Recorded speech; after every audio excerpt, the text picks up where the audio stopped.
Assalamualaikum warahmatullahi wabarakatuh. Perkenalkan, saya Erna Sulistiawati, calon guru penggerak angkatan 6 dari SMA Negeri 1 Lasem.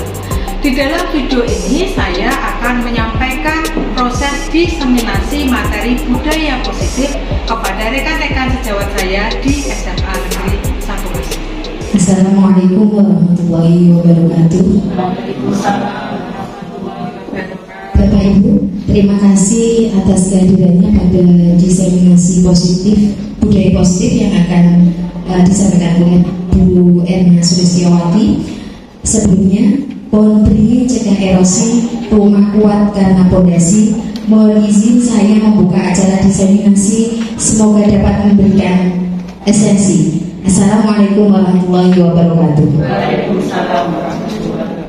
Iya, Bapak Ibu, nanti acara diseminasi positif oleh Bu Erna ada 4 kategori, 4 acara. Yang pertama yaitu opening, yang kedua diseminasi budaya positif, nanti kurang lebih 60 menit. Kemudian ada refleksi peserta, kurang lebih 5 menit, kemudian penutup. Nah, langsung saja untuk acara yang kedua, diseminasi budaya positif. Monggo Bu Erna, dipersilakan. Terima kasih Bu Fani. Bapak Ibu, kami ucapkan selamat datang, selamat bergabung dengan kegiatan diseminasi tentang budaya positif di sekolah. Ini adalah salah satu syarat dari tugas kami sebagai calon guru penggerak untuk kelengkapan tugas di modul 1. Bapak Ibu, sekolah merupakan suatu lingkungan yang diharapkan menjadi tempat tumbuhnya anak. Sehingga kita sebagai penyelenggara di sekolah itu mempunyai kewajiban menyediakan lingkungan positif bagi anak-anak, sekaligus membiasakan budaya positif terhadap anak-anak. Salah satu budaya positif yang perlu ditanamkan pada anak-anak adalah perilaku disiplin positif. Saya ingin sedikit mendapat informasi dari Bapak Ibu. Jika mendengar kata disiplin, apa yang terlintas di benak Bapak Ibu? Atau apa sih yang Bapak Ibu ketahui tentang makna disiplin itu? Ini terlepas dari slide ini ya. Slide ini nanti untuk penjelasan di belakang. Monggo, sinten saya yang pendapatnya salah satu tentang disiplin. Monggo Pak Surat. Assalamualaikum warahmatullahi wabarakatuh. Ya, menanggapi pertanyaan dari yang diberikan Bu Erna, menurut saya pribadi disiplin itu salah satunya contoh yang sangat terdekat adalah disiplin waktu. Saya insya Allah terus belajar Bu terkait disiplin waktu supaya tidak telat dan datang untuk lebih cepat dari janjian. Itu yang masih saya belajar dan masih sangat berat mungkin bagi saya pribadi. Terus kemudian disiplin yang lain yaitu adalah karakter. Bagaimana disiplin itu kita bisa sesuai terkait apa yang kita ucapkan, kemudian apa juga yang akan kita lakukan itu sesuai. Itu menurut saya pribadi disiplin seperti itu. Kurang lebihnya mohon maaf. Assalamualaikum warahmatullahi wabarakatuh. Oke, terima kasih. Keren sekali Pak Surat pemahaman Pak Surat tentang disiplin, bahwa disiplin itu bermakna pada disiplin waktu, kemudian kesesuaian apa yang dikatakan dengan apa yang dilakukan. Oke, terima kasih Pak Surat. Betul sekali Bapak Ibu, salah satu perilaku disiplin adalah tepat waktu. Tepat waktu. Nah, bagaimana disiplin itu ditimbulkan atau diciptakan dalam karakter anak? Apakah disiplin itu kita paksakan? Apakah disiplin itu kita terapkan melalui peraturan-peraturan? Maka jika menurut Ki Hajar Dewantara, disiplin itu seyogyanya merupakan self-disiplin atau disiplin yang muncul dari diri kita sendiri. Dalam hal ini, jika disiplin kita harapkan muncul dalam diri anak, maka diharapkan disiplin itu adalah kesadaran diri anak untuk mendisiplinkan dirinya kita sebagai seorang pendidik adalah menimbulkan, mewujudkan motivasi di dalam diri anak agar dia mampu mendisiplinkan diri sendiri. Itu adalah tingkat kedisiplinan yang paling tinggi. Begitu Bapak Ibu. Jadi kalau anak disiplin masih karena takut kepada Pak Ahilman yang berada di depan, takut kepada saya juga sih sebenarnya, takut kepada Buning atau Bunia atau Bapak Ibu guru yang lain, itu memang sudah bagus. Namun faktor pemicu disiplin itu masih dari luar diri siswa. Nah, tugas kita sebagai guru itu lebih tinggi dari itu, memunculkan motivasi dalam diri anak untuk mendisiplinkan diri sendiri. Nah, next Tuhan. Nah, ini juga saya berharap bisa mendapatkan cerita dari Bapak Ibu, mungkin 1 atau 2 orang menceritakan pengalamannya bagaimana mempraktekkan upaya untuk membuat anak berperilaku positif atau berperilaku sesuai harapan, sesuai ketentuan di sekolah. Mungkin hal-hal yang sudah pernah Bapak Ibu lakukan seperti apa dan bagaimana dampaknya kepada anak-anak. Monggo Bapak Ibu salah satu bisa coba menyampaikan. Monggo Bu Retno, silakan.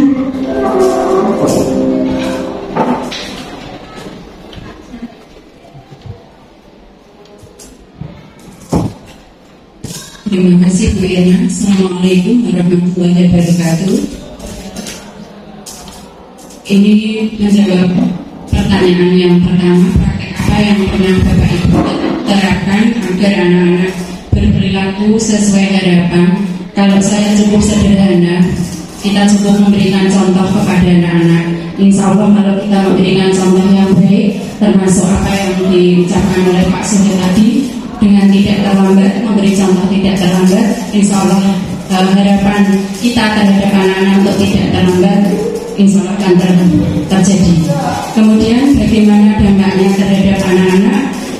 Insya Allah kalau itu kita terapkan, anak-anak melihat contoh kita, contoh Bapak Ibu guru yang seperti tadi saya ucapkan, tidak terlambat masuk ke sekolah, tidak terlambat masuk ke kelas, itu anak akan melihat dan anak akan meniru, paling tidak melihat contoh yang baik kepada Bapak Ibu gurunya. Terima kasih. Wassalamualaikum warahmatullahi wabarakatuh.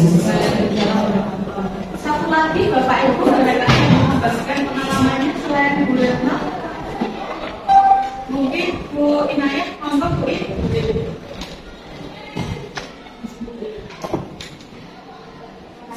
Maju saja Bu In.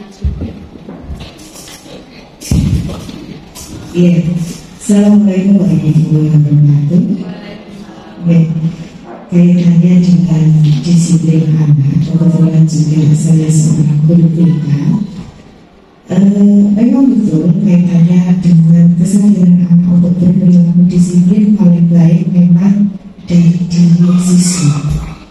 Terkadang karena kita itu berbaur dengan anak-anak yang berperilaku unik, akhirnya juga kita terapkan dengan suatu aturan punishment. Itu kalau misalnya kita sudah ditahan menyadarkan anak dengan akibatnya, kamu kalau berbuat seperti ini akibatnya apa, dengan kesadaran tertentu, kemudian dihadapkan dengan aturan-aturan yang ada di sekolah.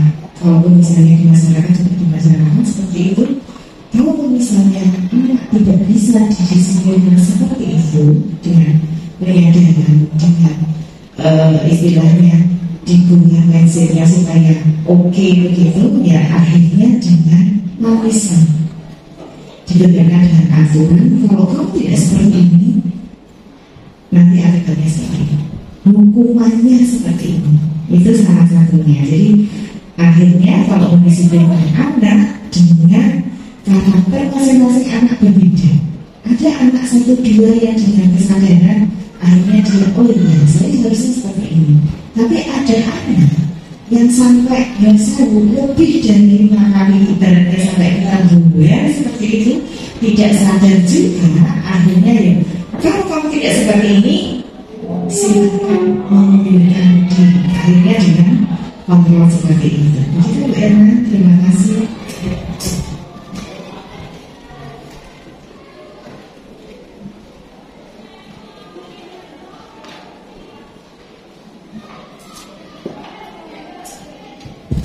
Ya, terima kasih Bapak Ibu, keren sekali tadi dua praktek yang sudah pernah diterapkan oleh Bapak Ibu. Yang pertama dari Ibu Retno, yang intinya adalah keteladanan. Ini keren sekali Bapak Ibu. Memang salah satu faktor yang sangat efektif memunculkan motivasi intrinsik dari dalam siswa untuk berperilaku positif adalah teladan dari gurunya.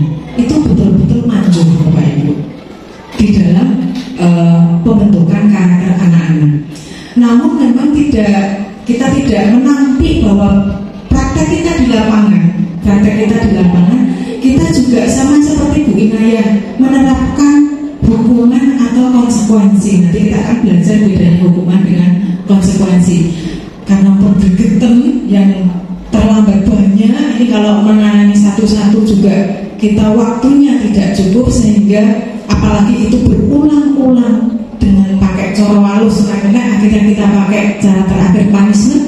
Dan saya yakin Bapak Ibu guru juga memahami bahwa kalau kita pakai hukuman itu semakin ke belakang, intensitasnya harus semakin meningkat. Karena apa? Punishment itu seperti minum obat. Sekarang terlambat dihukum lari 10 kali sembuh, besok lagi terlambat 10 kali sudah tidak sembuh lagi, harus kita naikkan dosisnya, larinya jadi 15 kali. Itu hukuman. Kenapa? Karena biasanya hukuman itu memberi efek jangka pendek. Selain ini bukan berarti yang kita lakukan kemarin salah Bapak Ibu, bukan. Kita menganalisis dampak yang kita timbulkan pada anak-anak, bahwa hukuman itu menimbulkan perasaan gagal pada anak-anak, bahwa ini saya jelek, saya nakal, saya orang yang tidak berguna di kelas. Itu identitas negatif pada anak-anak muncul ketika kita menerapkan hukuman atau punishment. Nanti kita akan belajar lebih lanjut tentang hal itu. Bapak Ibu, sebagai guru memang kita perlu mampu untuk mengontrol perilaku anak-anak. Kesannya seperti itu ya. Atau membantu anak-anak mengontrol perilakunya. Ini yang nanti akan kita jawab. Bapak Ibu, kita punya sebuah permainan. Silahkan Bapak Ibu berpasangan dua-dua. Nah, ini permainannya adalah menggenggam rahasia. Nah, monggo ini senyamannya Bapak Ibu mawon, senyamannya Bapak Ibu mawon. Nah, Bapak Ibu mau berpasangan ya seperti Pak Suwati. Iya, dua-dua.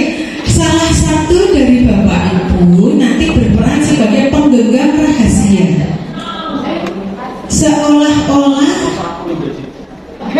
gini, Pak Karima dengan Bu Retno, Bunek dengan Bu Kori, ya nanti Bu Aziza dengan Bu Inayah. Salah satu dari Bapak Ibu berperan sebagai penggenggam rahasia. Jadi Bapak Ibu ini orang yang memegang rahasia penting, rahasia negara, hidup matinya sebuah negara di dalam genggaman panjenengan, digenggam sekuat-kuatnya. Partner panjenengan berperan sebagai pembuka rahasia yang akan berjuang sekuat tenaga untuk membuka genggaman panjenengan.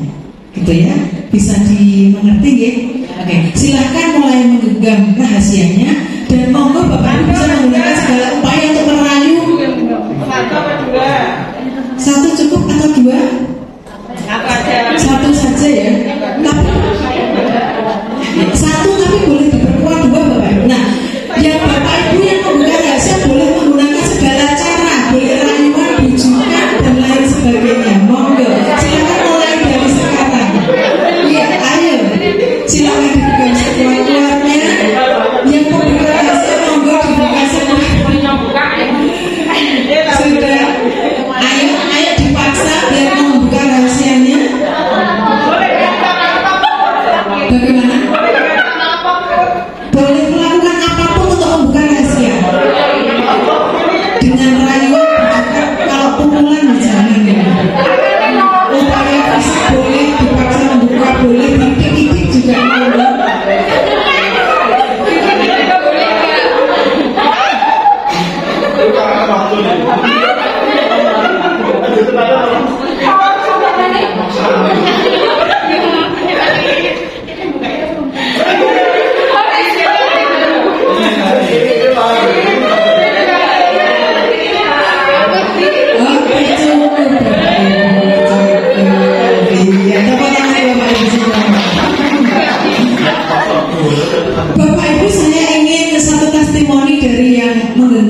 Sudah ya? Apa Bu Indah maju saja? Assalamualaikum warahmatullahi wabarakatuh. Saya akan memberikan testimoni pada saat permainan penggenggam permasalahan. Saya sebagai penggemar masalah itu berusaha sekuat dan seolah-olah di genggaman saya ini ada masalah dan saya perjuangkan untuk untuk bagaimana tidak permasalahan yang ada di tas saya bisa dibuka oleh dunia. Tidak buka dan dunia alhamdulillah tidak bisa bukanya.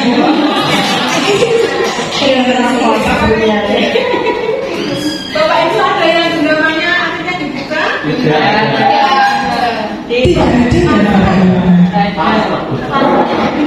Semuanya penyimpan rahasia yang baik ya. Saya sudah bukan orang yang suka merayu untuk membuka. Berarti kan rayuannya malah memotivasi dia untuk membuka bukan suara. Rayuannya kuat adalah Pak Karimah.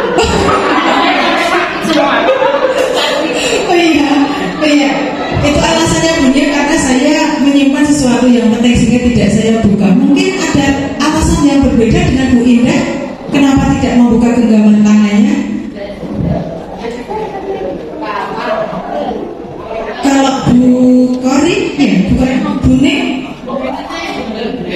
enggak. Bune dibuka betul. Kenapa tidak dibuka Bune? Instruksinya nggak boleh. Nggak boleh Mungkin tadi saya pas kemudian yang sudah berhasil. Terus tadi Bu Kori sudah berusaha keras untuk membukanya. Mungkin salah satunya itu masukan membuka juga nggak berani. Apakah dengan cara harus menentukan ibu berusaha untuk meminta untuk dibukakan dan tetap tidak salah. Bagaimanapun juga itu adalah amanah yang harus saya pegang. Ada sesuatu yang penting yang perlu saya pertahankan untuk tidak bisa dibagikan ke orang lain.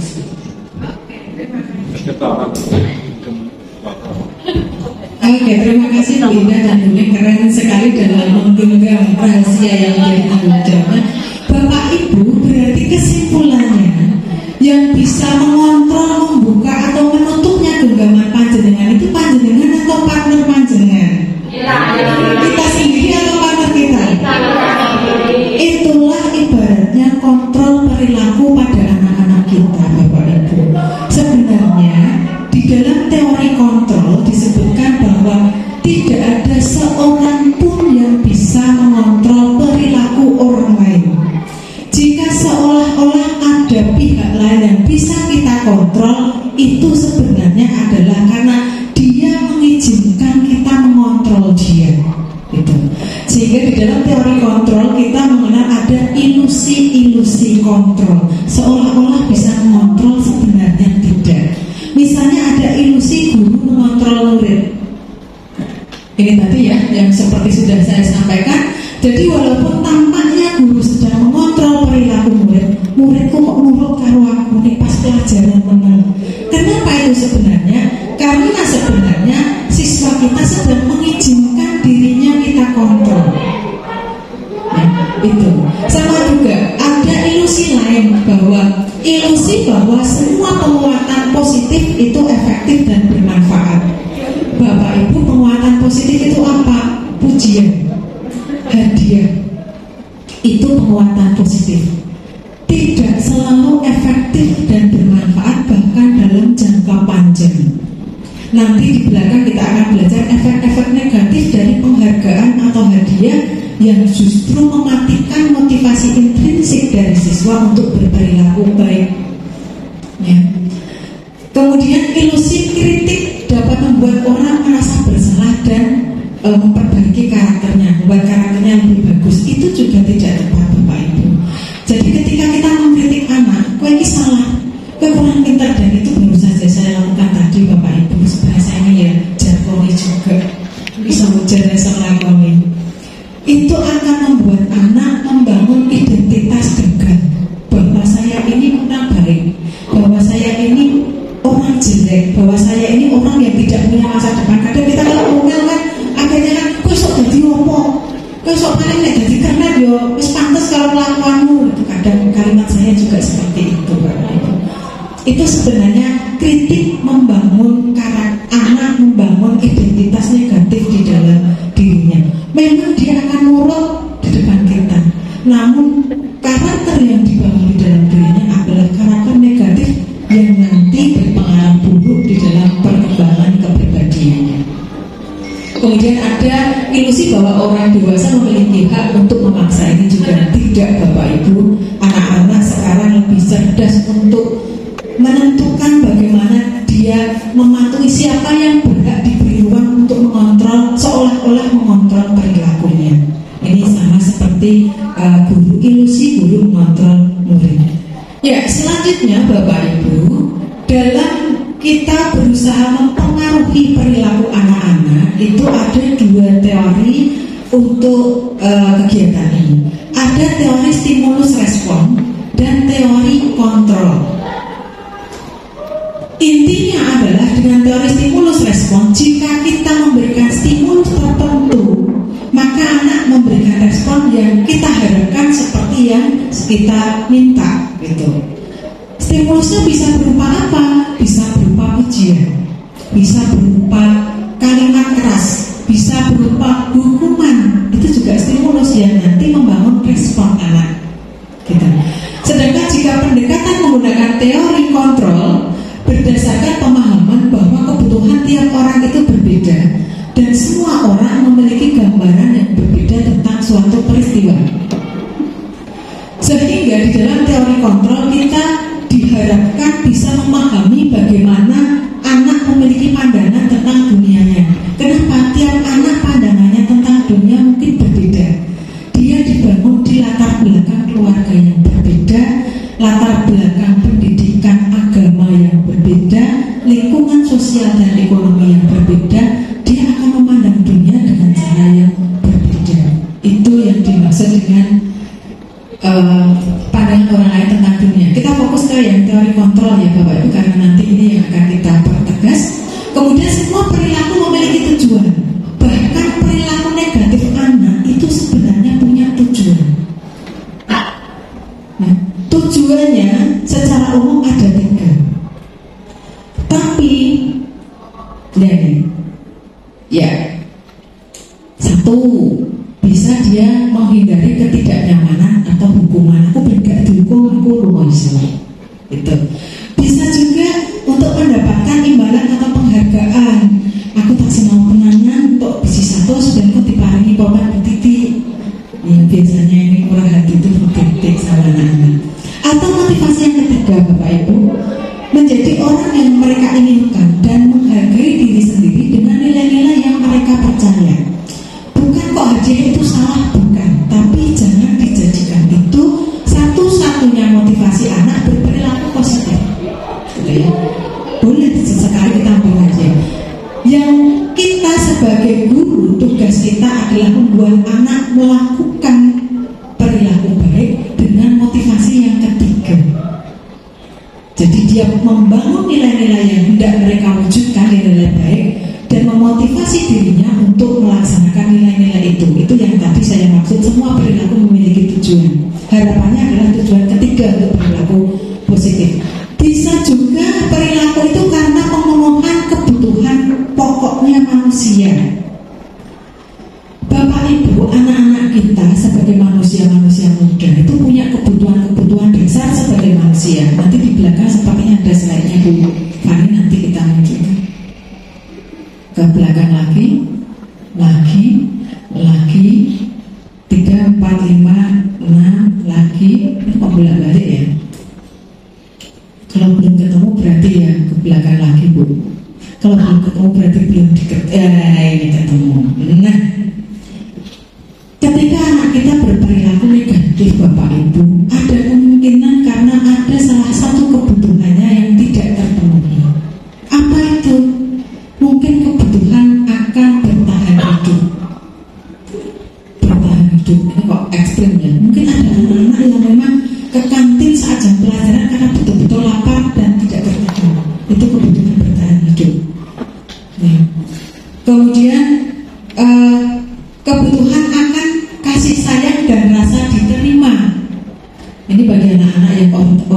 tuanya sibuk atau orang tuanya tidak mampu terkadang ada orang tua yang tidak ekspresif dalam mengungkapkan kasih sayangnya. Itu juga menimbulkan anak-anak yang kekurangan kasih sayang atau rasa diterima. Ada orang tua yang terlalu menuntut anaknya untuk menjadi seperti apa. Kamu harus ranking 1, kamu harus lomba dapat juara, kamu harus jadi anak terbaik di kelas, kamu harus jadi ketua kelas, kamu harus jadi ketua OSIS. Itu yang membuat anak merasa tidak diterima sebagai seorang anak. Banyak orang tua di lingkungan sekitar kita yang seperti itu. Kemudian kebutuhan akan kesenangan, jelas kodrat anak itu bermain Bapak Ibu. Dan murid kita itu masih di tahap remaja, anak-anak remaja, belum dewasa. Sehingga ya memang sesekali anak-anak melakukan sesuatu untuk kesenangan, untuk bermain. Itu memang kodratnya. Kita sebagai guru bagaimana mengemas kegiatan bermain mereka menjadi suatu kegiatan yang bermanfaat bagi perkembangan mereka. Itu nanti seperti itu. Kemudian kebutuhan akan kebebasan. Kita sering saya juga seperti itu Bapak Ibu, ulangan soal satu macam. Ulangan soalnya ini jawabannya di lembar jawab ini. Kerjakan nomor 1 sampai 40. Itu bukannya salah, tapi di situ kita tidak memberi ruang pada anak untuk memilih. Terkadang anak itu hanya butuh kebebasan dalam hal-hal kecil Bapak Ibu. Misalnya ketika kita memberikan tugas praktek, kalau saya mengajar biologi praktek, kemudian diberi kebebasan anak-anak, silahkan kalian melaporkan kegiatannya ini, boleh dalam bentuk video, boleh dalam bentuk poster, boleh dalam bentuk makalah. Beri pilihan kecil saja, nanti Bapak Ibu bisa melihat bagaimana anak-anak kita itu ternyata riangnya luar biasa, hanya diberi keleluasaan untuk memilih sedikit saja. Itu nanti yang oleh kurikulum mereka dikembangkan dalam pembelajaran yang berdiferensiasi. Anak-anak diberi kebebasan untuk memilih dalam bagian-bagian tertentu di pembelajaran. Kebebasan, bukan kok bebas lari-lari di jalan, tidak. Ya. Kemudian yang terakhir adalah kebutuhan akan penguasaan. Bapak Ibu, yang dimaksud penguasaan ini bukan kok penguasaan menguasai orang lain, mungkin ya. Tapi maksudnya di dalam diri anak perlu ditumbuhkan dia menemukan sesuatu yang betul-betul dia kuasai. Ada forum-forum yang betul-betul dia di situ menjadi juaranya. Ada bidang-bidang yang di situ dia tampak menonjol. Itu kebutuhan anak Bapak Ibu. Jadi tugas kita sebagai pendidik adalah membantu anak menemukan di sisi mana dia bisa menemukan pemenuhan atas penguasaan. Ada anak yang memang suka menjadi pemimpin di kelas, jadikan ketua kelas. Ini kita memenuhi aspek kebutuhan penguasaan. Ada anak yang suka hanya menggambar saja, nanti gak iso hitung-hitungan ngantuk, nek apalan lantai, nek menggambar. Coba kita beri ruang dia misalnya membuat hiasan kelas, bikin gambar, kita tempel. Itu sebenarnya meskipun mungkin gambarnya jelek Bapak Ibu, sebenarnya ini kita sedang memberi iki loh, ternyata memiliki penguasaan di bidang itu. Itu penting bagi pemenuhan kebutuhan anak di bidang penguasaan. Itu tadi tentang tujuan perilaku anak. Nah, ketika ada anak-anak yang berperilaku tidak sesuai yang kita harapkan, seyogyanya kita menemukan sebenarnya itu tujuannya apa, dan kita mengarahkan untuk memenuhi kebutuhan itu dengan cara-cara yang lebih baik. Mungkin bukan karena dia memang ingin seperti itu. Misalnya kemudian melayani kelas kalau kodean, kalau ngeju nyanyi kodean aja. Mungkin keinginannya bukan kodean, dia hanya ingin bermain musik misal. Sebenarnya dia ingin kesenangan bermain musik. Coba bagaimana kalau kita arahkan anak itu memenuhi kebutuhannya bermain musik dengan membawa dia bermain musik, mengarahkan dia bermain musik. Tugas guru itu ternyata seperti itu Bapak Ibu, menuntun anak-anak, karena anak-anak itu ternyata punya bibitnya masing-masing. Jadi kita sampai pada Tuhan. Ini tentang kebutuhan anak-anak. Tadi kontrol ya, balik ke atas gitu, nggak apa-apa bolak-balik, biar waktunya terus jalan. Nah, Bapak Ibu, ada satu jalan pemecahan untuk mengkondisikan anak-anak membangun perilaku positif. Ada beberapa pilihan Bapak Ibu. Kita bisa menggunakan hukuman, kita bisa menggunakan konsekuensi, dan kita bisa menggunakan restitusi. Hukuman, saya dan panjenengan, ini saya juga mengakui saya banyak menerapkan. Hukuman itu intinya yang penting karena dia melakukan salah menurut aturan sekolah atau menurut standar moral kita, standar moral sekolah, maka dia harus mengalami sesuatu yang menyakitkan. Itu hukuman. Terkadang seringkali hukuman itu tidak ada hubungannya dengan kesalahannya. Misalnya seperti saya sendiri, kalau anak-anak tidak mengerjakan PR, hukumannya adalah menyanyi di kelas. Terkadang hukuman itu tidak kita sampaikan dengan kata-kata kasar, Bapak Ibu. Terkadang kata-kata halus pun bisa menyakitkan. Perilaku guyon pun bisa menyakiti anak-anak. Kalau yang pas kena hukuman itu anak yang pintar nyanyi seperti Sekar atau Dino yang senang nyanyi meskipun entah bagus entah tidak, nggak masalah gitu ya. Tapi kalau anak-anak yang pas kena hukuman itu anak-anak yang sangat pemalu, suaranya fals, setiap dia bersuara disorai koncone, maka itu akan menimbulkan pengalaman menyakitkan yang akan diingat seumur hidupnya. Ya. Dan akan diingat karena dia ingat dia tidak mengulangi kesalahan itu, tapi itu meninggalkan jejak menyakitkan di dalam diri anak, bahwa dia merasa terhina atau tidak punya kuasa untuk melindungi dirinya. Ya. Kemudian kalau restitusi itu bagaimana? Kalau konsekuensi bagaimana? Konsekuensi sedikit lebih halus dibanding hukuman, Bapak Ibu. Ini biasanya sering kita terapkan. Konsekuensinya kalau terlambat 3 kali, konsekuensinya orang tua dipanggil. Kalau kamu menumpahkan cat di kelas, konsekuensinya kamu harus membersihkan kelas. Kalau kamu terlambat masuk kelas, kamu harus tinggal di kelas lebih lama setelah pelajaran selesai. Itu konsekuensi. Konsekuensi berdampak pada penyelesaian dampak yang ditimbulkan akibat kesalahannya. Bisa juga berdasar pada aturan yang sudah kita tetapkan di awal. Misalnya, kalau tidak mengerjakan tugas, konsekuensinya apa? Sudah kita sampaikan di awal. Nanti nulis tugasnya 2 kali lipat. Kita tinggal mengingatkan, itu konsekuensi. Namun biasanya konsekuensi itu terkait dengan kesalahan yang dilakukan, yang memang sedikit lebih halus konsekuensi dibanding hukuman. Namun pilihan ketiga yang lebih disarankan di dalam kurikulum merdeka adalah kita melakukan proses restitusi, Bapak Ibu. Restitusi itu menguatkan anak dalam jangka waktu yang panjang. Memang betul, restitusi itu dampaknya terkadang tidak seketika anak direstitusi terus tobat dan diapain, itu sulapan, Bapak Ibu. Kalau mau efek instan, hukuman lebih efektif. Kemudian korban mendapatkan ganti. Artinya restitusi itu akan sekaligus memberikan penyelesaian pada dampak negatif akibat dari perilaku anak-anak. Misalnya begini, anak mengganggu temannya, bajunya ditarik, kancingnya protol.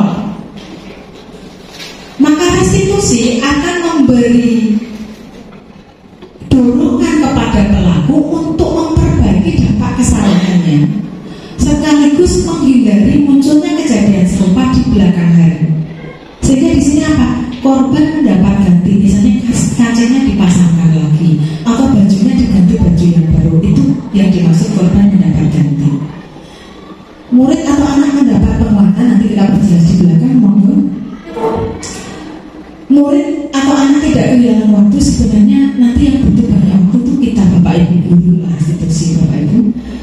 Kemudian bersemangat untuk memperbaiki diri. Kemudian restitusi itu kita tawarkan ke anak-anak, bukan kita paksakan ke anak-anak. Yang menentukan kemudian menguatkan sehingga guru hanya menyebutkan keyakinan kelas, membimbing kerangka acuan berpikir bagi anak dan anak yang nanti menentukan jalan keluarnya sendiri. Monggo Bu, langsung lanjut saja. Nah, kita kembali ke penghargaan Bapak Ibu. Nanti setelah ini kita membahas restitusi secara lebih kuat. Seringkali orang tua atau guru memberikan penghargaan kepada anak-anak. Dalam jangka pendek ini berdampak baik Bapak Ibu. Namun jika dilakukan secara terus-menerus, itu akan membuat kondisi di mana anak berpikir, berarti guruku ini nganggep aku nek gak dikai hadiah, aku gak tenang. Artinya apa? Berarti aku kicah elek. Tenanan nek diwenehi hadiah. Itu pikiran negatif anak tentang dirinya. Kemudian penghargaan ini kita bahas semua. Penghargaan bisa merusak hubungan karena yakin, kecuali kalau kita bisa memberikan penghargaan kepada semua anak, itu malah tidak masalah. Tapi biasanya penghargaan itu kita berikan hanya anak-anak tertentu, dan itu pasti jumlahnya lebih sedikit daripada yang tidak dapat penghargaan, kan begitu. Saat kelas untuk biji satu saya beri penghargaan, atau yang ranking satu saya beri pujian. Maka sebenarnya ini akan menimbulkan rasa tidak nyaman bagi mereka yang tidak mendapat penghargaan. Ujungnya apa? Kita membangun karakter, benar-benar membangun karakter positif, memberi penguatan positif pada anak-anak yang berperilaku positif. Tapi dampak lebih besarnya adalah membangun identitas negatif pada anak-anak yang tidak mendapat penghargaan. Kita bisa ranking 26. Ini dia identitas diri yang terbentuk sepanjang dia sekolah dari SD sampai SMA adalah identitas saya tidak layak mendapat penghargaan. Itu padahal kita akui atau tidak, lebih banyak anak-anak yang tidak kita beri penghargaan dibanding yang kita beri penghargaan. Mungkin khusus di kasus yang berbeda bagi Bapak Ibu yang bisa meramu bagaimana penghargaan bisa dirasakan oleh semua siswa yang berinteraksi dengan kita. Monggo langsung next saja. Nah, ini tadi yang sering saya sebut, yaitu tentang restitusi. Restitusi adalah proses menciptakan kondisi bagi murid untuk memperbaiki kesalahan mereka, sehingga mereka bisa kembali pada kelompok mereka dengan karakter yang lebih kuat. Nah, ini beberapa hal tentang restitusi. Restitusi bukan untuk menebus kesalahan. Kamu terlambat, kamu harus push up 10 kali, bukan.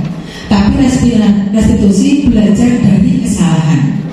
Restitusi menawarkan perbaikan hubungan, baik antara siswa dengan siswa yang terkena masalah maupun hubungan siswa dengan guru. Jadi restitusi itu kadang kalau kita banyak menghukum anak, banyak memarahi anak, awal digedeni bocah. Jangan, gitu ya Pak Aaron. Jangankan kok ketemu ngobrol panjang, dipanggil aja kadang nggak mau datang, ketemu nyimpang. Artinya apa? Perilaku kita mendisiplinkan anak justru merusak hubungan kita dengan anak.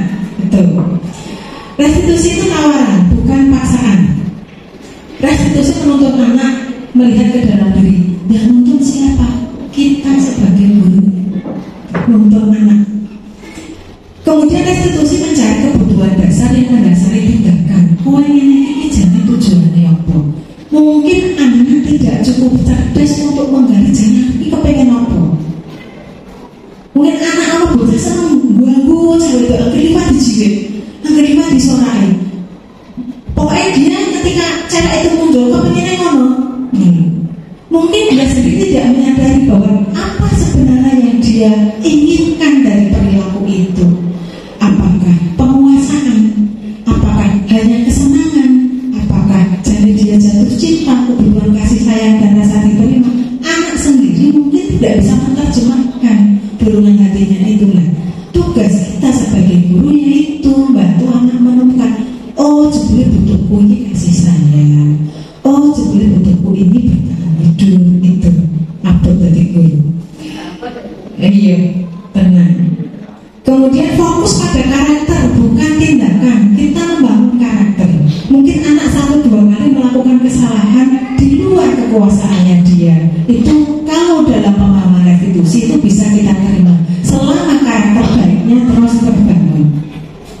institusi mengeluarkan fokus pada solusi dan di endingnya mengembalikan murid yang berbuat salah pada kelompoknya.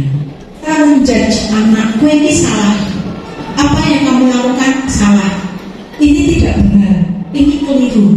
Maka kita terlebih dahulu harus menunjukkan yang benar seperti apa, yang baik seperti apa. Kan tidak pas ya ketika anak belum kita beritahu terus ujuk-ujuk dia mau salah gitu. Padahal kita belum pernah memberitahu, belum pernah menunjukkan mana yang baik dan benar pada anak-anak kita. Maka perlu di dalam proses pembelajaran yang kita lakukan memunculkan nilai-nilai kebajikan. Mana yang mau kita angkat? Ada banyak lembaga atau institusi yang menetapkan nilai-nilai kebajikan untuk siswa. Ini di sini kalau di kurikulum Merdeka ada 6 institusi atau organisasi yang diakui nilai-nilai kebajikannya. Namun kita angkat salah satu, yaitu profil pelajar Pancasila yang ditetapkan di dalam kurikulum Merdeka sebagai capaian karakter yang diharapkan nanti tertanam di dalam diri siswa, yaitu beriman, bertakwa kepada Tuhan Yang Maha Esa dan berakhlak mulia, mandiri, bernalar kritis, berkebinekaan global, bergotong royong, kreatif. Dari masing-masing profil pelajar Pancasila ini ada turunannya Bapak Ibu. Ada, tidak saya cantumkan di situ Bu. Ada. Jadi kalau Bapak Ibu menemukan disiplin, bertanggung jawab, bisa dipercaya, kemudian tepat waktu, bekerja keras, bersemangat, gitu ya, tidak malas, itu adalah keyakinan-keyakinan baik yang perlu kita perkenalkan kepada anak-anak. Nah, kemudian anak-anak dibangun untuk membangun keyakinan sekolah atau keyakinan kelas. Nanti jika kita sudah benar-benar menerapkan kurikulum Merdeka, sudah tidak ada tata tertib sekolah, Bapak Ibu. Yang ada adalah keyakinan sekolah yang itu merupakan kesepakatan antara sekolah dengan siswa. Ya. Dan sekolah bukan memberikan nanti aturannya seperti ini, karena setuju tidak begitu. Tapi kita menggalinya nilai kebajikan apa yang menurut kamu penting. Ada yang menyebut kedisiplinan, ada yang menyebut kesopanan, ada yang menyebut empati. Itu kita rangkum di dalam keyakinan sekolah. Namun bagi sekolah-sekolah yang belum menerapkan keyakinan sekolah, kita di kelas bisa membangun keyakinan kelas. Kesepakatan kita dengan anak-anak. Anak-anak kita beri kesempatan untuk menggali nilai kebajikan yang mereka kenal di dalam diri mereka. Kadang anak kita itu perlu untuk mengenali nilai yang sudah mereka kenal di dalam diri mereka. Nilai apa? Kejujuran misalnya, suka menolong, itu monggo kita bangun di kelas kita masing-masing. Apa bedanya keyakinan kelas dengan peraturan? Keyakinan kelas bersifat lebih abstrak daripada peraturan. Peraturan itu lebih rinci dan konkret. Mengenakan seragam, dimasukkan sesuai dengan mengenakan topi, kaos kaki, ikat pinggang, sepatu warna, itu peraturan. Tetapi jika keyakinan kelas, kalimatnya lebih abstrak, berpakaian seragam yang baik dan sopan, misalnya begitu, hanya seperti itu, lebih abstrak Bapak Ibu.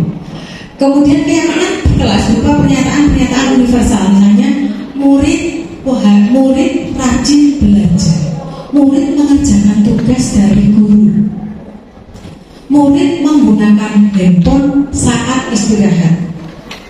Itu lebih abstrak dan lebih universal, tidak mengganggu teman, ya, itu lebih universal. Kemudian pernyataan keyakinan kelas senantiasa dibuat dalam bentuk positif, tidak boleh dalam bentuk negatif. Dilarang membuang sampah di sini, itu bukan keyakinan kelas. Buang sampah di tempat sampah, jadi mengubah menjadi kalimat positif. Kemudian keyakinan kelas hendaknya tidak terlalu banyak, sehingga mudah diingat, dipahami semua warga kelas, dan jelas harus bisa diterapkan. Kita tidak bisa menggunakan suatu keyakinan yang tidak bisa diterapkan di dalam kelas kita. Semua warga hendaknya ikut berkontribusi dalam melakukan keyakinan kelas. Jadi bukan top down, bukan dari guru ke siswa. Kemudian keyakinan kelas itu tidak bersifat paten, tapi bisa ditinjau kembali dari waktu ke waktu. Ini tadi sudah. Nah, setelah kita mengenalkan nilai-nilai kebajikan ke anak-anak, kemudian membangun keyakinan kelas, maka kita akan mulai menempati posisi kontrol untuk memastikan anak-anak menerapkan keyakinan kelas yang sudah mereka sepakati. Ada 5 posisi kontrol. Ada penghukum, pembuat orang merasa bersalah, teman, pemantau, dan posisi kontrol manajer. Jadi kita ada video biar gak bosan, Bu. Iya. Misalnya keluar apa enggak ya? Sebentar, semoga bisa keluar. Di sini 5 posisi kontrol.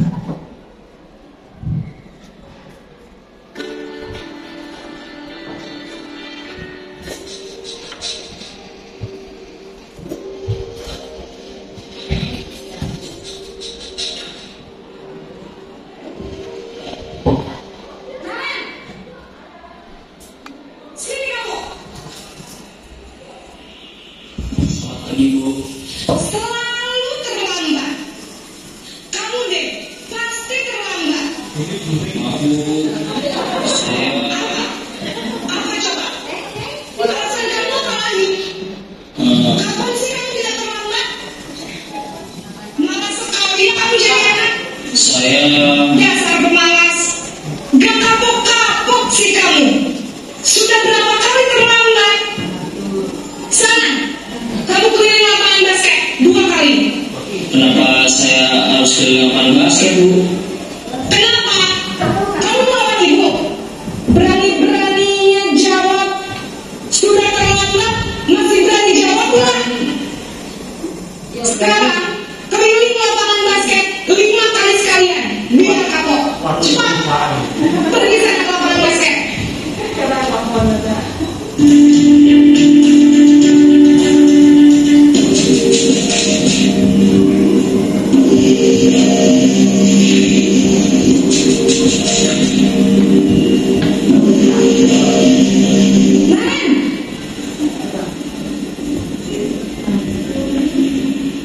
Selamat pagi, Bu. Naren, kamu kenapa terlambat lagi, Nak? Ya Tuhan, Naren, kamu senang ya bikin ibu susah ya? Kalau kamu terlambat lagi, nanti ibu yang ditegur bapak kepala sekolah, Nak. Disangka ibu tidak bisa membina kamu. Duh, gimana ini? Maaf, Bu. Duh, Gusti Naren, kamu suka ya kalau ibu ditegur bapak kepala sekolah? Terus, sekarang ibu harus tulis apa yang di buku absen? Ini kamu sudah sering terlambat loh. Ibu harus apa coba? Maaf, Bu. Maaf sekali. Ya sudah, lain kali jangan bikin ibu susah lagi ya, Nak ya. Ibu tidak akan kuat lagi kalau kamu begini terus. Bisa jantungan kalau ibu tegur bapak kepala sekolah. Sana cepat ke kelas. Maaf ya, Bu. Maaf sekali. Posisi pembuat rasa bersalah berbicara dengan nada tenang.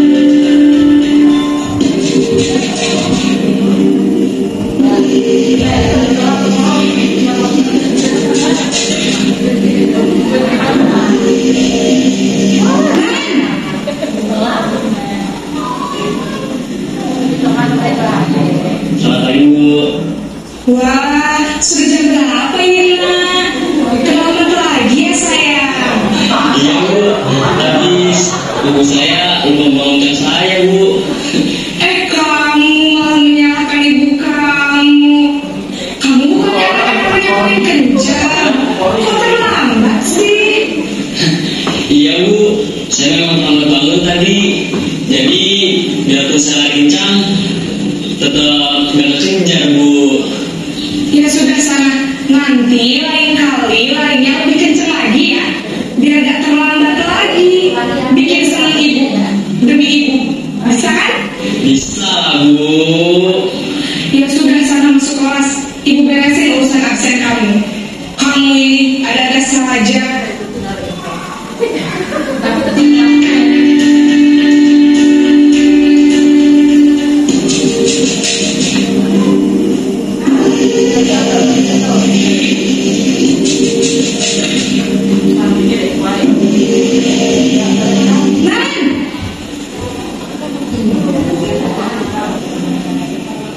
Selamat pagi, Bu.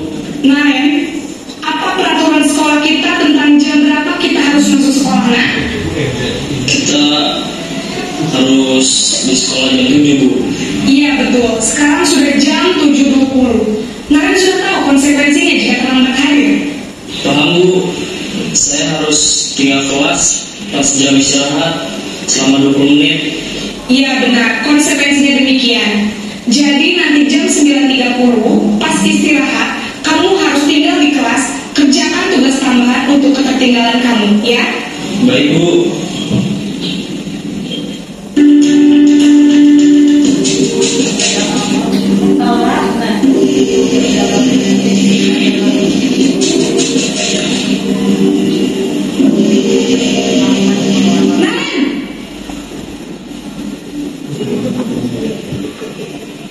Selamat pagi, Bu. Selamat pagi, Naren. Maaf, Bu, saya terlambat. Iya, sekolah masuknya jam 7, sekarang sudah jam 7.20. Jadi sekarang bagaimana ini, Naren? Maaf, Bu, saya lupa alarm saya semalam. Baiklah, menurut kamu, keyakinan sekolah yang mana yang perlu kamu tingkatkan? Menghargai diri sendiri dan orang lain mungkin, ya, Bu. Setuju. Jadi, apakah Naren meyakini prinsip saling menghormati tersebut? Iya, Bu, saya meyakininya. Apakah Naren bersedia memperbaiki masalah keterlambatan ini? Bersedia, Bu. Bagaimana kamu akan perbaiki masalah keterlambatan ini? Saya akan coba untuk tidak lupa menyetel alarm saya, Bu. Baik, kalau Naren lupa menyetel alarm di rumah, ada orang yang kira-kira bisa bantu mengingatkan tidak? Ada, Bu. Kata saya, Kak Emma. Ada lagi selain Kak Emma? Selain Kak Emma, ada ibu saya. Baik, jadi yang mengingatkan Naren adalah Kak Emma dan ibu kamu, ya? Kira-kira akan mulai setel alarm kapan nih, Naren? Setelah pulang sekolah, akan segera saya lakukan.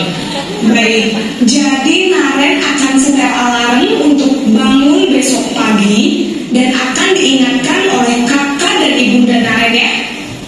Ada lagi yang mungkin perlu dilakukan, Naren, agar tidak terlambat bangun lagi? Tidak ada, Bu. Baik, Naren, terima kasih untuk kerjasama kamu. Sekarang kamu perlu kembali ke kelas untuk belajar. Baik, Bu. Terima kasih.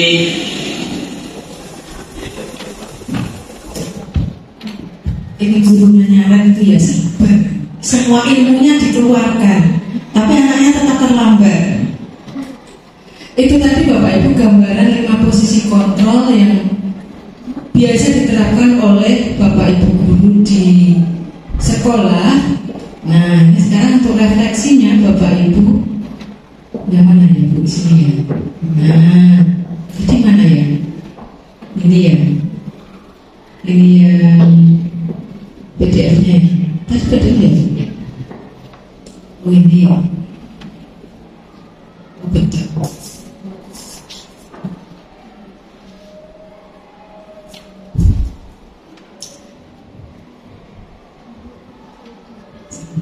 Ini karena saya muter-muter ini kayaknya seperti biasa. Nah, ini kembali ke Bapak Ibu setelah melihat 5 posisi kontrol yang sering diterapkan, ditempati oleh Bapak Ibu guru di dalam meluruskan perilaku negatif anak-anak. Kira-kira, nah monggo Bapak Ibu bisa curhat menceritakan yang sudah diterapkan posisi yang mana dan bagaimana dampak penanganan tersebut kepada anak-anak, baik dampak jangka pendek maupun dampak jangka panjangnya. Monggo sinten Bapak Ibu yang ngersake berbagi pengalamannya. Monggo Pak Kariman, nggih.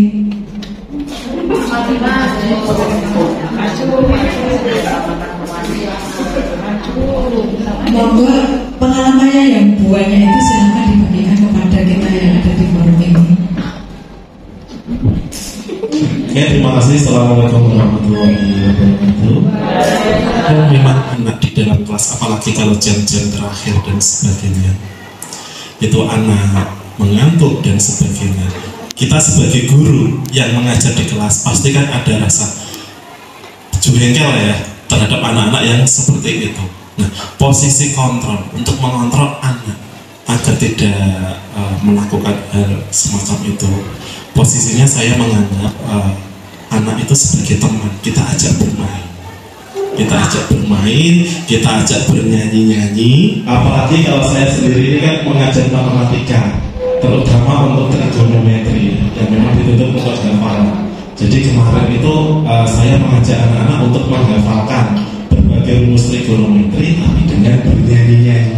Nah, ternyata itu efeknya ya di anak itu anak akan menimbulkan perasaan yang senang. Jadi mengikuti pembelajaran itu senang. Jadi sebisa mungkin kita kalau mengajar ada anak yang melakukan kesalahan ya jangan dimarahi.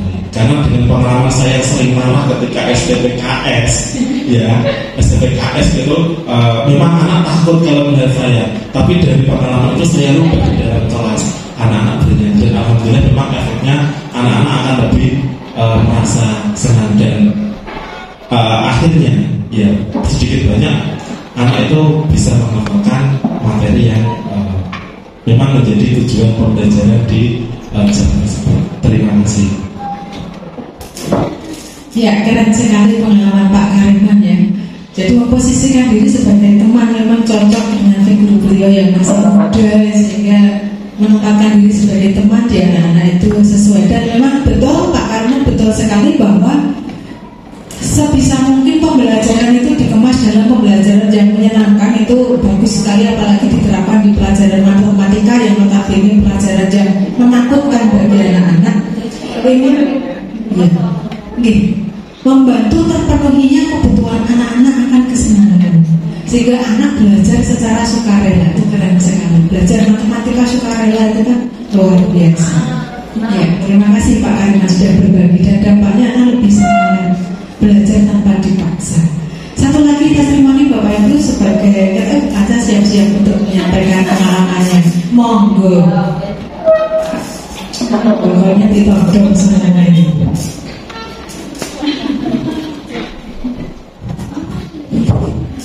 Terima kasih. Di sini saya akan membagikan sedikit cerita bagaimana kita memposisikan kontrol apa yang bisa, yaitu khususnya pada waktu memberikan pembelajaran terhadap anak. Saya sendiri ini memiliki materi pembelajaran yang biasanya ini bisa memicu anak kadang sering ngantuk dan lain sebagainya. Karena apa? Mungkin ada banyak teorinya, apalagi kalau ada di jam-jam terakhir seperti Pak Kariman tadi ya Pak ya. Begitu. Nah memang di jam-jam terakhir ini khususnya biasanya banyak anak yang mungkin sudah capek, kemudian sudah merasa kekurangan semangat lah, istilahnya kurang semangat untuk istilahnya mengikuti pembelajaran pada saat itu. Nah dengan demikian biasanya bisa kita lihat anak-anak ini banyak yang melakukan sedikit pelanggaran-pelanggaran, yaitu sesuai dengan kemauannya sendiri. Kadang yang entah itu kadang kalau kita masih menggunakan HP, kadang ada yang melihat HP dan sebagainya. Nah bentuk kontrol apa yang saya lakukan? Biasanya saya melalui berbagai macam cara atau tahapan-tahapan. Kalau baru 1 kali, 2 kali itu saya hanya memperingatkan saja, begitu ya. Nah, karena yang kita hadapi adalah anak-anak yang sudah besar, ya, tidak perlu kita mendisiplinkan mereka itu dengan kekerasan dan lain sebagainya. Saya tetap seperti kelas, yaitu khususnya pada waktu memberikan pembelajaran terhadap anak. Saya sendiri ini memiliki materi pembelajaran yang biasanya ini bisa memicu anak kadang sering ngantuk dan lain sebagainya. Karena apa? Mungkin ada banyak teorinya, apalagi kalau ada di jam-jam terakhir seperti Pak Kariman tadi ya Pak ya. begitu. Nah memang di jam-jam terakhir ini khususnya biasanya banyak anak yang mungkin sudah capek, kemudian sudah merasa kekurangan semangat, istilahnya kurang semangat untuk istilahnya mengikuti pembelajaran pada saat itu. Nah dengan demikian biasanya bisa kita lihat anak-anak ini banyak yang melakukan sedikit pelanggaran-pelanggaran, yaitu sesuai dengan kemauannya sendiri. Kadang yang entah itu kadang kalau kita masih menggunakan HP, kadang ada yang melihat HP dan sebagainya. Nah bentuk kontrol apa yang saya lakukan? Biasanya saya melalui berbagai macam cara atau tahapan-tahapan. Kalau baru 1 kali, 2 kali itu saya hanya memperingatkan saja, gitu ya. Nah, karena yang kita hadapi adalah anak-anak yang sudah besar, ya, tidak perlu kita mendisiplinkan mereka itu dengan kekerasan dan lain sebagainya. Saya tetap seperti Pak Kariman, saya juga yang terakhir kalinya biasanya saya melakukan posisi kontrol itu dengan menempatkan mereka sebagai seorang teman, begitu. Ya, sebenarnya kemauan mereka seperti apa, gitu ya, gitu. Sehingga misalkan saya memberikan mereka selain memang seperti memberikan ice breaking terlebih dahulu biar mereka tidak ngantuk dan sebagainya, yang jelas ini menumbuhkan lagi semangat pada saat jam terakhir itu, misalkan, sehingga memiliki semangat lagi untuk mengikuti pembelajaran yang saya sampaikan pada saat itu.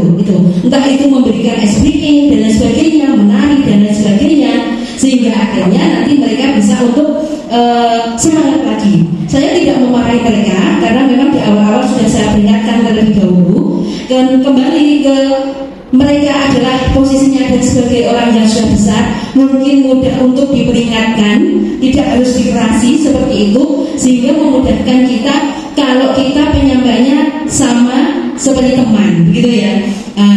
Dengan demikian akhirnya dampaknya memang kalau sudah memberikan istilahnya ice breaking dan sebagainya untuk penaikan penyemangat, akhirnya mereka bisa memang kembali lagi untuk konsentrasi terhadap pembelajaran yang saya sampaikan, begitu. Dan sering sudah saya lakukan ini memang. Jadi kalau di akhir pelajaran khususnya, memang saya sering memberikan istilahnya ice breaking seperti itu, sehingga menumbuhkan mereka akhirnya bisa konsentrasi seperti itu, tidak harus untuk memarahi dan lain sebagainya, begitu. Terima kasih. Kebetulan untuk buka dan Pak Ariman, ya keren sekali. Mungkin karena kita ini guru SMA ya, murid-murid kita sudah besar, kadang juga tingginya lebih tinggi dari kita, sehingga banyak di antara kita yang memposisikan diri sebagai teman di dalam posisi kontrol. Bagus sekali Bu Panca, pelajaran ekonomi memang kalau pelajaran Bu Panca itu selalu ceria, cerah, semangat dan tidak mengantuk, karena suaranya Bu Panca sendiri sudah keras menggelegar. Oke, bagus. Terima kasih atas berbagi pengalamannya Bapak Ibu. Ini adalah tabel perbandingan dampak kemudian perilaku guru, perilaku siswa di dalam masing-masing posisi kontrol. Saya yakin Bapak Ibu guru semua sudah memahami dari video dan berbagi pengalaman tadi.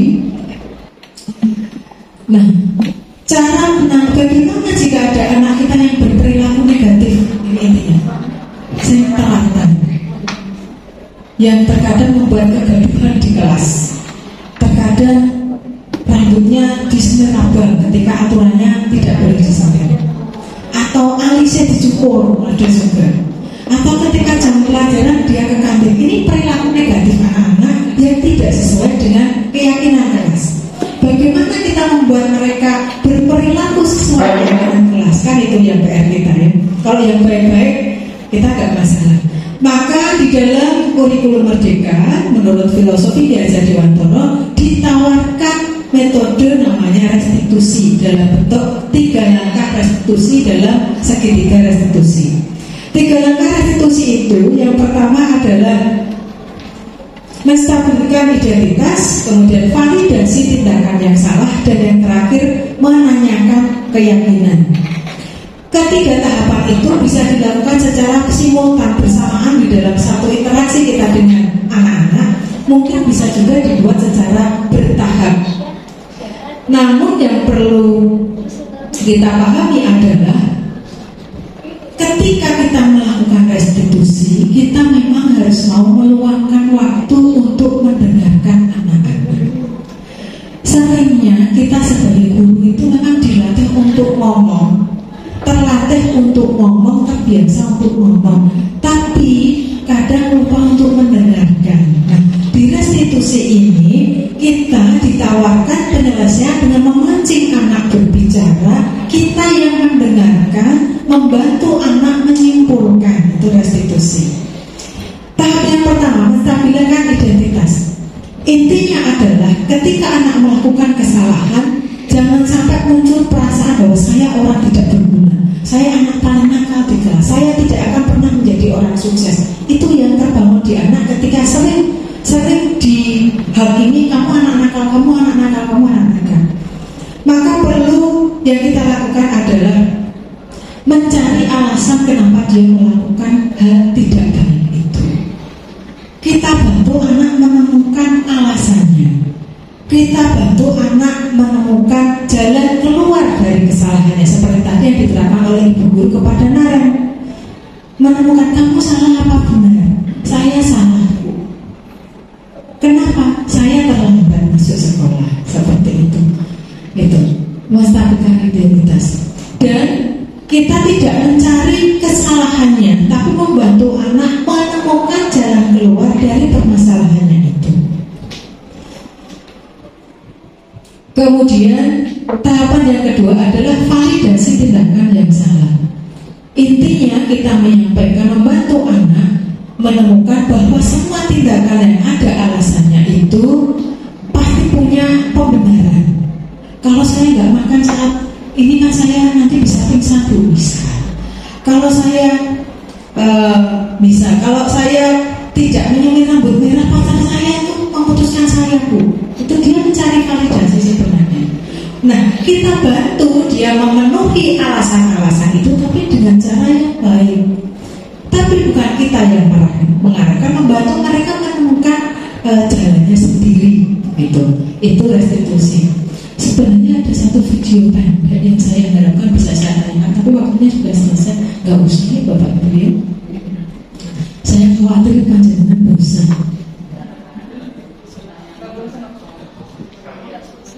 Oh gitu. Jadi ini saya coba sedikit. Jadi gini Bapak Ibu. Ketika kami melakukan mempelajari modul ini, kami mendapat tugas melakukan restitusi kemudian direkam. Boleh menggunakan kasus asli, boleh menggunakan peran pengganti. Ceritanya begitu. Saya kan maunya konsep ideal. Toh setiap hari saya berurusan dengan anak-anak berperilaku negatif. Kenapa saya nggak ambil asli? Jadi sengaja saya sudah pasang kamera. Kan Bunding atau Bu Indah sudah menghubungi saya untuk, Bu nanti ada anak mau menghadap.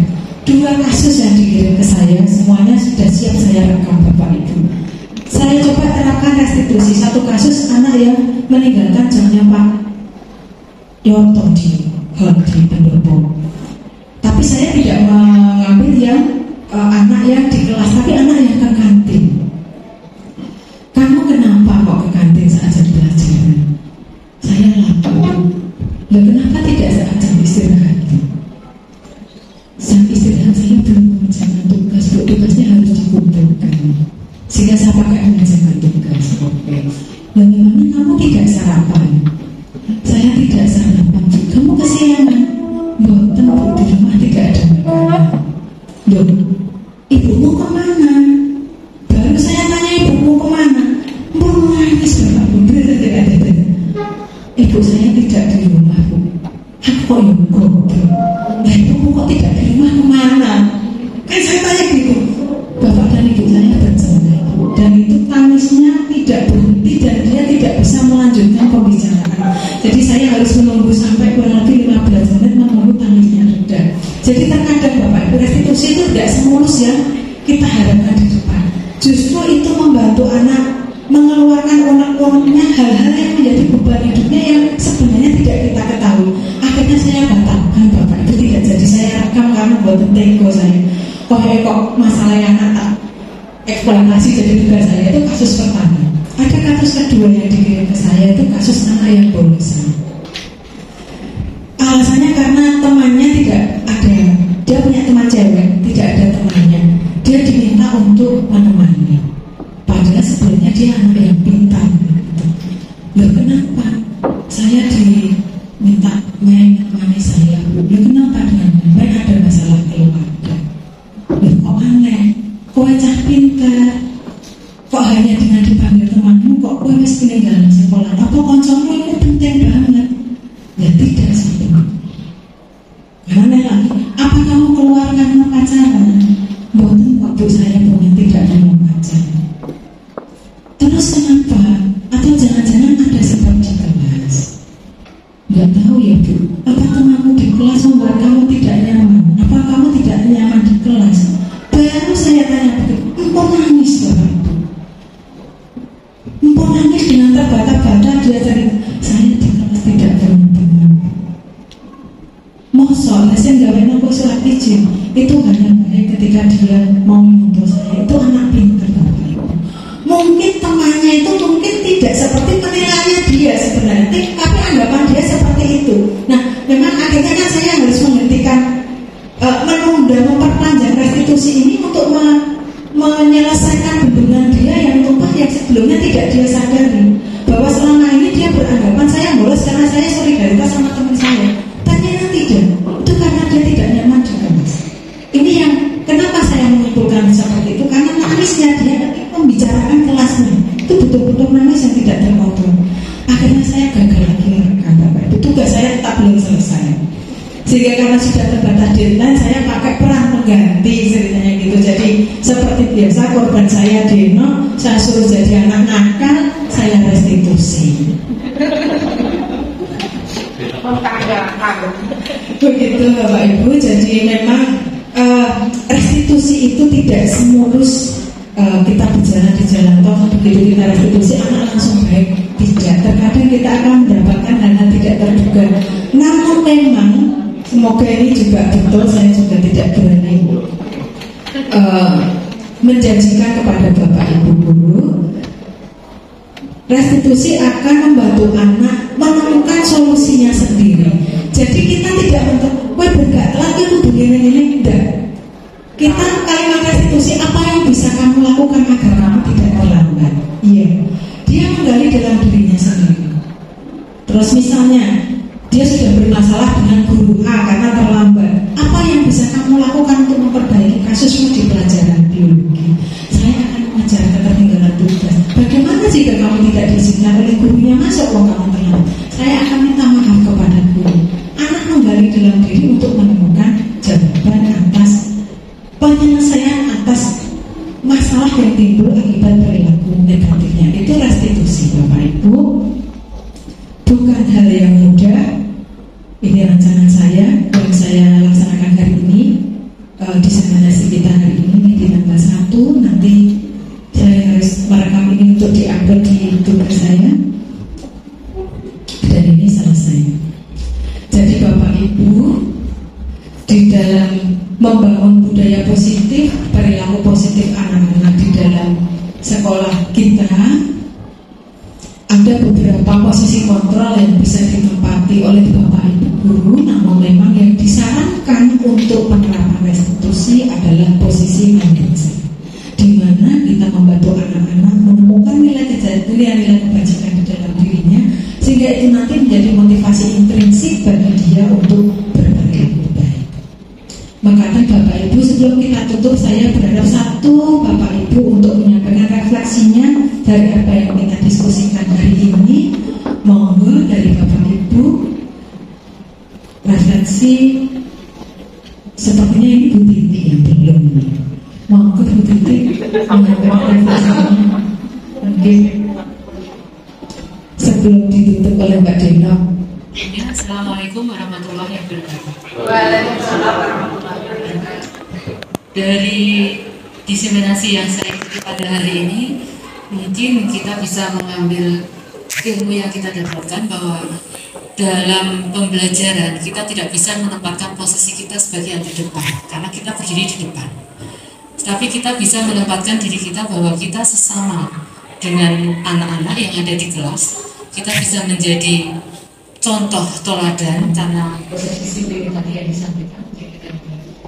jadikan panutan, atau kita sebagai teman yang disampaikan oleh Guru Panca, Pak Karimau dan Guru Retno, bahwa kita bisa memastikan kita sebagai teman. Jadi di lingkungan kelas itu kita adalah satu keluarga, satu kapal yang berlayar bersama, dan nahkoda kita satu yang ada di depan, tapi tidak bisa berjalan sendiri karena membutuhkan anak-anak untuk berjuang bersama seandainya nahkoda itu terjadi. Jadi butuh anak-anak untuk mendayung bersama-sama di kapal itu sampai ke tujuan, yaitu meraih cita-cita mereka. Jadi yang saya dapatkan di sini bahwa bentuknya dari guru sebagai memberi hukuman atau sebagai pemberi menuntut anak untuk bisa lebih disiplin lagi atau menjadi manajer, itu bisa kita satukan untuk supaya kita bisa membuat kesepakatan yang kita pahami bersama-sama dari kita. Dan dengan cara seperti itu kita bisa mencapai tujuan yang sama. Anak-anak juga bisa nyaman di kelas, bisa belajar bersama, dan akhirnya capai cita-cita mereka. Mungkin yang saya katakan seperti itu supaya mungkin saya sama seperti Bu Erna, karena mungkin emosi kita jauh di depan ketika menghadapi anak-anak itu kecil terus. Terima kasih mungkin itu yang bisa saya sampaikan. Assalamualaikum warahmatullahi wabarakatuh. Terima kasih Bu Titik, keren sekali refleksinya dari depan belakang, kompleks. Saya terkesan pada bahwa anak-anak dalam mencapai tujuan itu, maka anak mengayuh dayungnya bersama-sama, dan kita sebagai guru membantu anak dalam membantu agar bisa mencapai tujuan. Bapak Ibu, demikian tadi diseminasi materi budaya positif. Terima kasih atas kehadiran, partisipasi dan kerjasamanya. Semoga apa yang saya sampaikan ini memberikan boten ketang sedikit manfaat bagi Bapak Ibu dan khususnya bagi saya sendiri. Kurang lebihnya mohon maaf. Saya akhiri. Wassalamualaikum warahmatullahi wabarakatuh.